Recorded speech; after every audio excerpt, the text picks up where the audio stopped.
आवाज और तस्वीर की दुनिया के दोस्तों, आज के बोलते कालम के साथ न्यूयॉर्क से मैं हूं उजैर रशीद।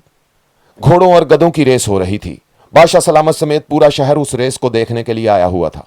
जो ही दौड़ शुरू होने लगी, बादशाह सलामत के हुक्म पर तमाम घोड़ों के पैरों में जंजीर डाल दी गई। मुकाबला शुरू हुआ। गधों ने दौड़ना शुरू किया और घोड़े खड़े मुंह देखते रहे। आखिरकार एक निस्बतन ढीठ गधा दौड़ता दौड़ता बाकी मद्दे मुकाबिल गधों से यह रेस जीत गया। तमाम गधा बरादरी बहुत खुश थी कि तारीख में पहली बार उनकी बरादरी के गधे ने ऐसी दौड़ जीत ली जिसमें घोड़े भी शामिल थे।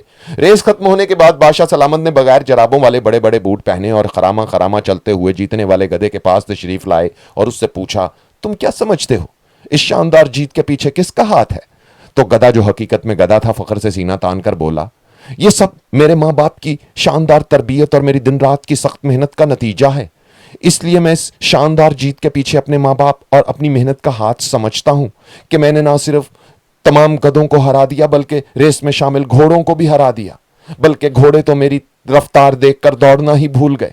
यह सुनकर बादशाह ने गधे के मुंह पर एक जन्नाटेदार थप्पड़ रसीद किया और गधे के हाथ में एक कागज थमाकर वापस लौट गया। गधा थप्पड़ खाकर लज्जत और सरसारी की कैफियत में था कि उसने जल्दी से कागज खोला जिस पर लिखा था, हम तुम्हारी जहानत और अक्लमंदी समेत तुम्हारी कामयाबी पर बहुत खुश हैं और आज से रियासत की वजारत उज़्मा की कुर्सी आपके हवाले करते हैं। यह पढ़ते ही गधा थप्पड़ का दर्द भूलकर खुशी से झूमने लगा। यकीनन यह रियासत के तमाम गधों के लिए एक तारीख साज दिन था।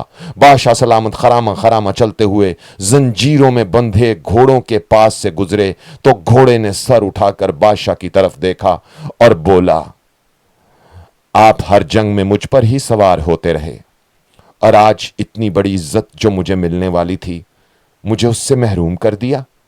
आखिर कैसे एक गधा एक तेज रफ्तार घोड़े का मुकाबला कर सकता है? मगर आलम पना, आपने तो आज से तमाम घोड़ों और गधों को ही बराबर कर दिया। मैं बेहद गमजदा हूं, काश आप ऐसा ना करते। तो इस पर बादशाह ने एक ऐसा तारीखी जुमला बोला जो इससे पहले तारीख की किसी किताब में मौजूद नहीं। बादशाह ने समंदर को कूजे में बंद कर दिया, यह कहकर के बहुत जल्द इस रियासत की सबसे बड़ी रेस होगी। वो रेस घोड़ों और चीतों में होगी। उस रेस में तुम जीतोगे क्योंकि चीतों के पैरों में जंजीर डाल दी जाएगी। तुम जो आज गधों से हार कर गमजदा हो, जिस दिन चीतों से जीतोगे तुम्हारी खुशी तीतनी होगी। आवाज और तस्वीर की दुनिया के दोस्तों, इस कहानी से हमें यह नतीजा मिलता है कि चाहे गधे घोड़ों से जीतें या घोड़े चीतों से, हर जीत की लगाम बादशाह सलामत के हाथ में होती है। और कुछ बादशाह चूंकि उल्टे पैदा होते हैं, इसलिए वो कसम खा लेते हैं उन्होंने कभी कोई सीधा काम नहीं करना, इसीलिए सीधे को उल्टा और उल्टे को मजीद उल्टा करते रहते हैं। इस कहानी और आज के इस बोलते कालम का किसी मौजूदा रियासत या बादशाह से कोई ताल्लुक नहीं, मगर अगर आपको लगे कि इसका कोई ताल्लुक है तो मुझे गधे का नाम नीचे अल्फाज की सूरत में जरूर बताइएगा। अपना ख्याल तो सब रखते हैं, आप उनका भी ख्याल रखा करें जिनका कोई ख्याल नहीं रखता। आज के इस बोलते कालम से उज़ैर रशीद को इजाजत दीजिए। अल्लाह हो आप सबका हामी नासिर। अल्लाह हाफिज।